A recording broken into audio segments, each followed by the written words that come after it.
Bonjour à tous et à toutes. Aujourd'hui, nous sommes dans la radio Géosphère, l'émission Géopolitis. Aujourd'hui, nous allons parler de l'ISS en compagnie de Oleg Novitsky. Bonjour, je m'appelle Oleg Novitsky et je suis de la station spatiale russe Roscosmos. Merci. On est aussi en compagnie de Jamie Paul. Bonjour, je suis Jamie Paul, astronaute à la NASA, l'agence spatiale américaine.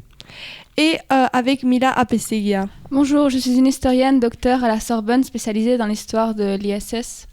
Enfin, nous avons avec nous Thomas Pesquet. Bonjour, je suis Thomas Pesquet et je suis astronaute à l'ESA. Donc, merci beaucoup à tous. Nous allons commencer par poser des petites questions à l'historienne Mila. La première question, c'est pour que vous nous expliquiez un peu quelles ont été les motivations initiales pour la création de l'ISS. D'accord, donc il faut savoir que au début, la Station spatiale internationale, elle a été créée dans un contexte de guerre froide. Donc un monde bipolaire où on avait deux grands géants qui s'affrontaient, notamment par la conquête spatiale, l'URSS et les États-Unis. Dans cette conquête spatiale, on a plusieurs coopérations.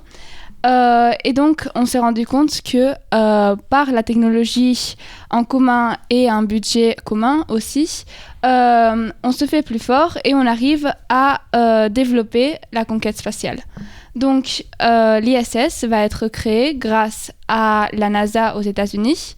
Ils vont avoir une grande partie de financement avec 98 milliards de dollars.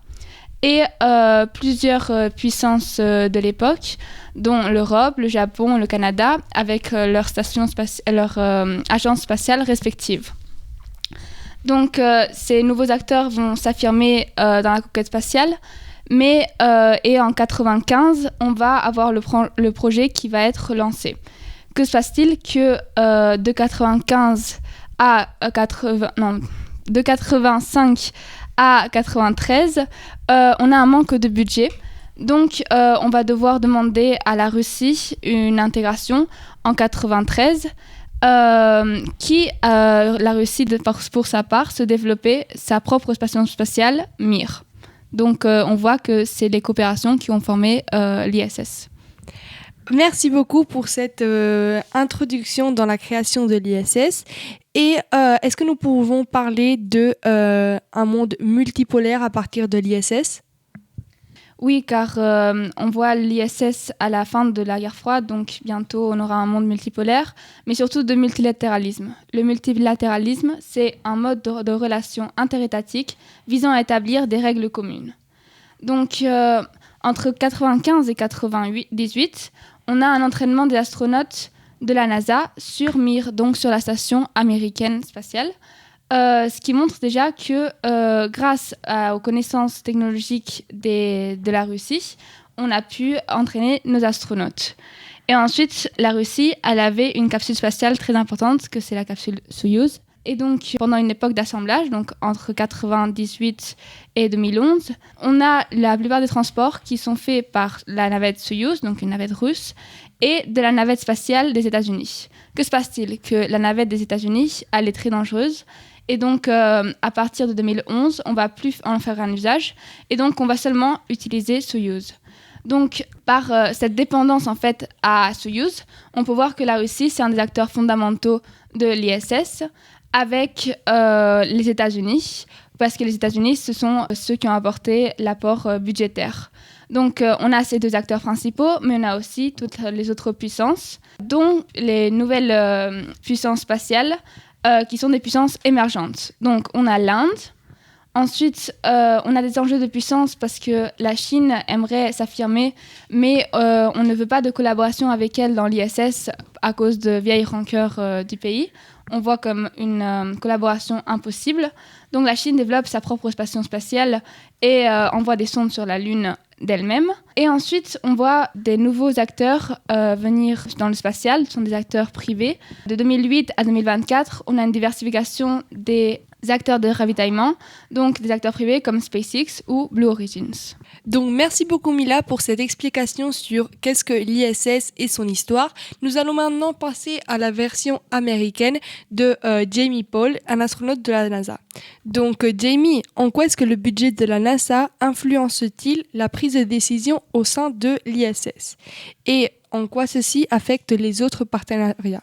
La NASA, ils investissent le plus d'argent dans la station comparé aux autres agences comme l'ESA des Européens, le Roscosmos des Russes et le JAXA des Japonais.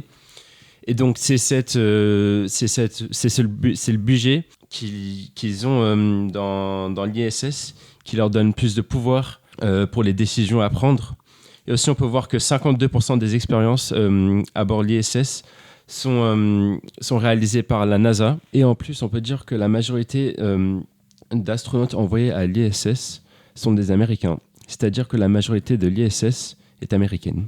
Donc merci beaucoup Jamie Paul. Nous allons maintenant interroger l'autre partie de l'histoire, la Russie, avec Oleg Novotsky. Donc Oleg, comment est-ce que la Russie a-t-elle réagi aux décisions prises par la NASA concernant l'exploitation et la gestion de l'ISS?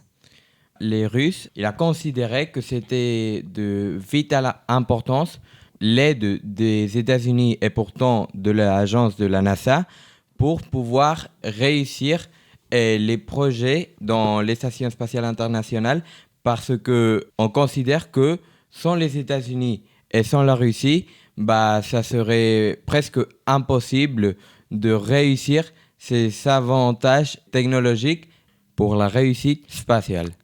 Merci beaucoup Oleg Novotsky. Donc je vais maintenant vous interroger sur le rôle initial dans la conception de l'ISS. Puis j'ai entendu parler de la capsule Soyouz. Donc est-ce que vous pouvez nous expliquer un peu le rôle majeur de la Russie?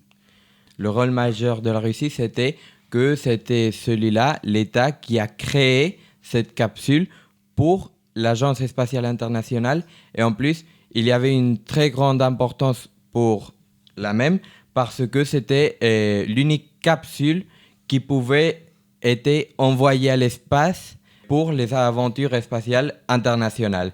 Alors pendant beaucoup des années, la Russie, c'était grâce à le projet Soyouz, l'un des États les plus importants et les plus relevants pour ces aventures spatiales internationales.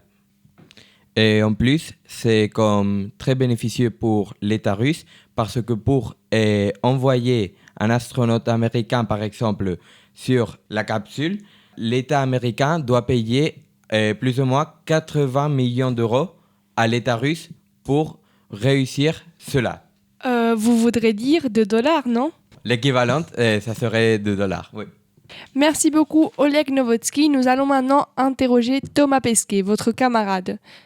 Donc, nous allons commencer par vous demander quelles ont été vos qualités personnelles que vous avez mises en avant pour rentrer dans l'ISS.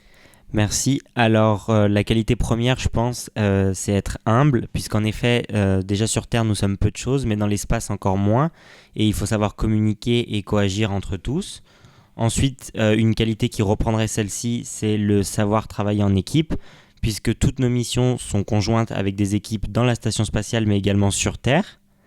Il faut être patient, puisqu'on effectue un travail de recherche dans l'espace qui peut être très long et qui est très compliqué, puisque les conditions spatiales le rendent encore plus compliqué.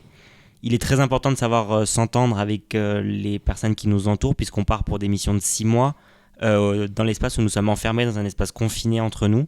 Donc il est important d'apprendre à interagir avec d'autres personnes qu'on ne fréquenterait pas en temps normal.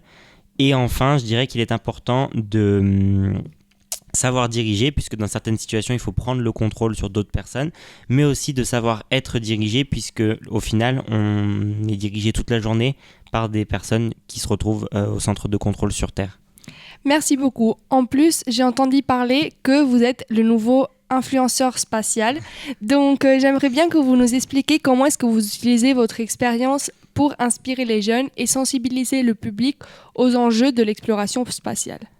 En fait, cette notoriété, je l'ai acquise au fur et à mesure de la préparation de ma mission, mais également durant ma mission.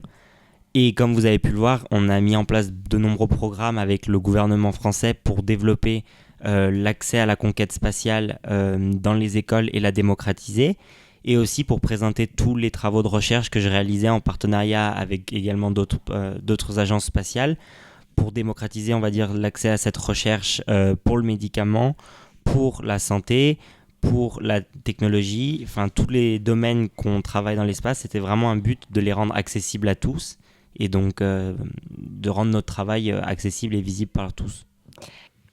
Merci beaucoup Thomas Vesquet. Nous allons finir cette émission en faisant un petit bilan, une petite actualisation sur le point des acteurs privés. Donc en effet, la NASA a descendu son investissement économique au sein de l'ISS au profit des nouveaux acteurs privés tels que Blue Origin ou SpaceX.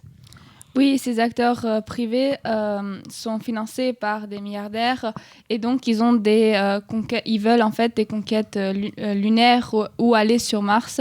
C'est les grandes idées de ces nouveaux acteurs. En plus, j'ai entendu il y a quelques jours, il y a eu la nouvelle expédition de Elon Musk, le milliardaire. Pouvez-vous nous en parler ?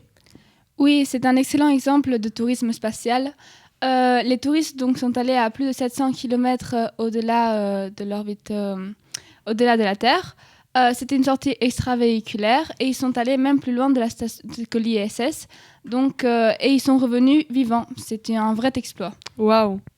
Merci beaucoup à tous pour nous avoir écoutés. Bientôt peut-être, rendez-vous dans l'espace.